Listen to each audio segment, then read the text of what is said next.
Greetings, YouTube. Pragmatic Heathen, one of my fellow YouTubers, posted a video today, or at least I saw it today, about why we wear the holy symbols that we do. And most people who have watched any of my videos will notice that I wear holy symbols around my neck.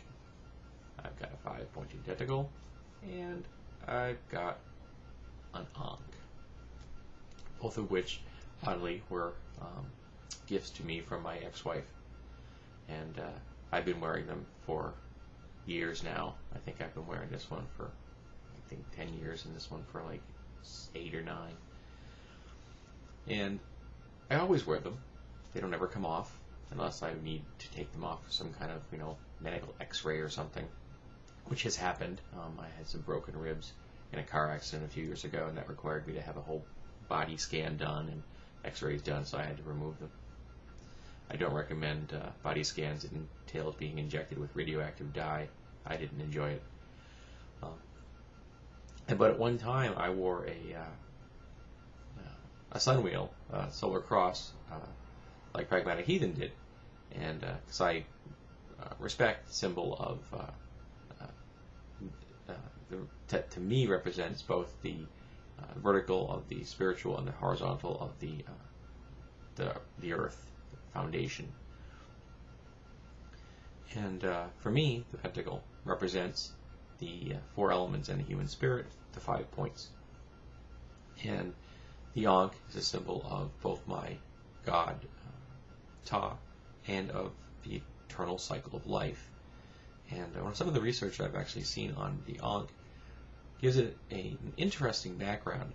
If you look at it, you have a vertical point at the bottom. Let me just actually show you.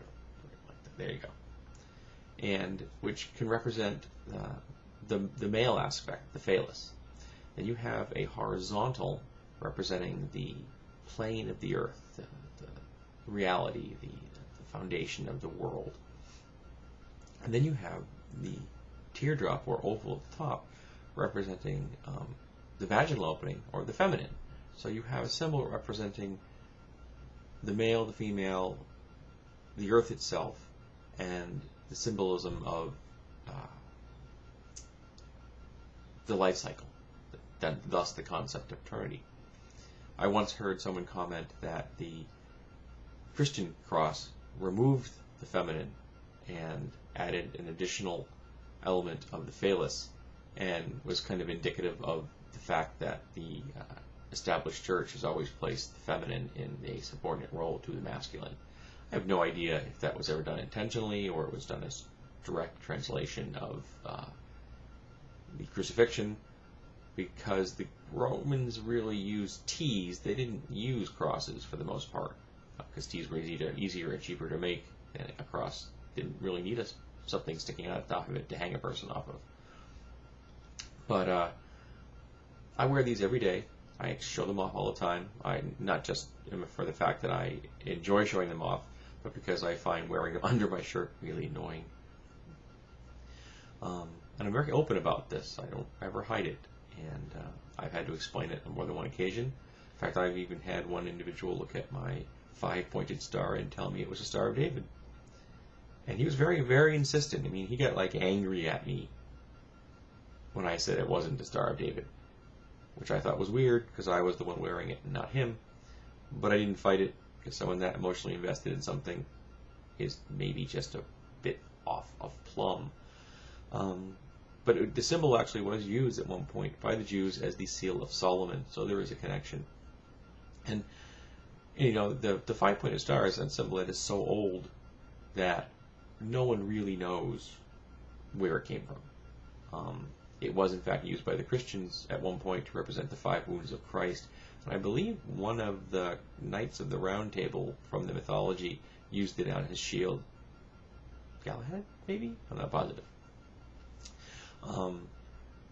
But at one time I wore a sunwheel, a solar cross, and I think I still have it.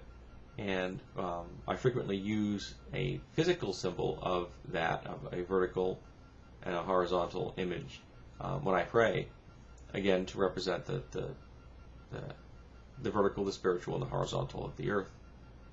And that's what it means to me. And when I tell people about these symbols, I always tell them, this is what this means to me. What it means to somebody else, it's up to them. And, I'm not going to impose my version of what this is onto somebody else. And the symbols I have always worn are always silver. I wear silver and steel jewelry exclusively. In fact, my bracelet here I've been wearing for 25 years, I guess, is silver. And because I consider silver to be a holy metal, that one that is inherently, I guess you'd call clean. I don't like to wear gold, because I consider it an inherently corrupt metal. Though I do have a gold money clip, and associating gold directly with money always makes me smile. But these are the symbols I wear, and these are why I wear them. And I hope somebody found this interesting.